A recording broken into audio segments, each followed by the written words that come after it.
Welcome to Chris Likes Magic. I'm Christopher Wayne. I've been a professional magician for the last 21 years. On this channel, we find magic videos from the internet and talk about what makes them amazing. I just reached 500 subscribers, which means we're going to watch perhaps the best magic trick ever performed live. David Copperfield's flying. He created this, well, he didn't create this, he performed it live for the first time in 1992 as a part of his flying TV special, before performing it live all across the world, including Brisbane, Australia, where a young Christopher Wayne would have his life changed as he sat in the back row of the Brisbane Entertainment Centre and watched this trick live. We couldn't afford any better seats, but my mum got me there. We had to rent binoculars for $5 from the kiosk, and I watched David Copperfield fly. This is the most astounding piece of live magic ever if you haven't seen it, and if you have seen it, you're about to remember why. I believe that eagle's name from memory was Icarus, and it is sad that I can remember that. As you watch this routine, the thing that's worth noting is that throughout magic, magicians up until this point had only levitated. That's up and down or side to side. No one had ever flown. And what David wanted to do here, he's mentioned this in interviews and such, was not just float, but fly and recreate the feeling of a dream. David realized that that feeling of flying in a dream is something every single human has had, which is why this piece of theatre, look at that beautiful shot there. That reminds me a bit of swimming in a pool as a kid, you know, when you phase out on your own for a minute and just fudge around under the water. Now, although we don't see a lot of the audience in this, it is worth noting that there is a live audience as well. I've seen it live. He's got people on the sides in this particular filming. Oh, that is a beautiful frame. That's something David did so well. His executive producer, Chris Kenner, and then Homer Leewag as well, they spend so much time not just creating the magic, but creating the sets, picking the music, creating that feeling that you get when you watch a routine like this.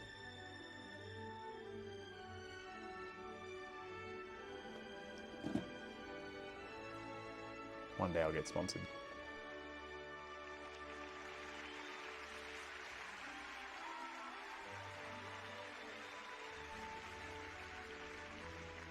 This is so beautiful here when he's backlit. Look at that in the silhouette. And I believe that's Peter Pan inspired.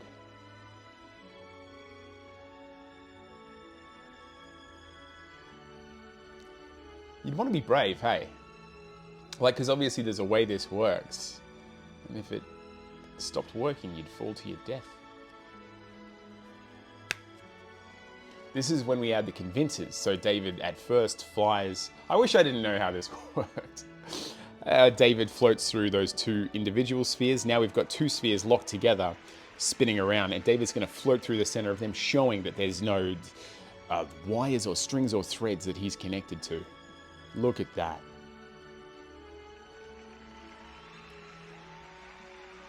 And at this moment, they make it truly impossible. David's going to go into a glass cabinet. They're going to put the lid on, and he's going to float inside this glass or perspex container.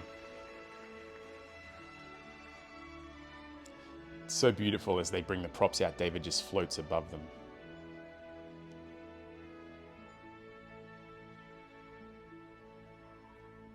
All right, David gets into the box. Standing right now. That is so impossible.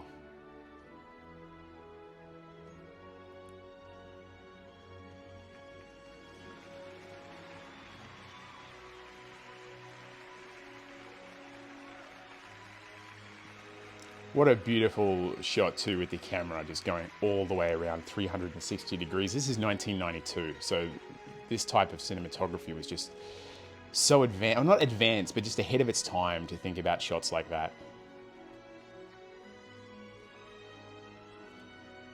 And now we get to the craziest part, and this is what I thought about as a kid. This is what made me want to be a magician. He finds the most beautiful woman in the room, picks her up, floats her into the air.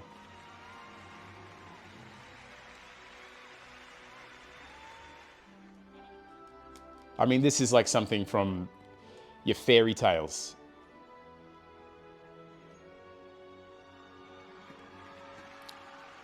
There's no way he got friend zoned after flying with her.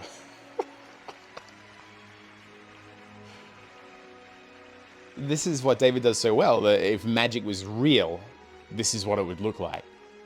And that's the hardest thing about magic, not making it look like a trick. Because we are still watching a trick, but he's turned it into a piece of theater and he's brought our dreams to life right in front of our eyes here.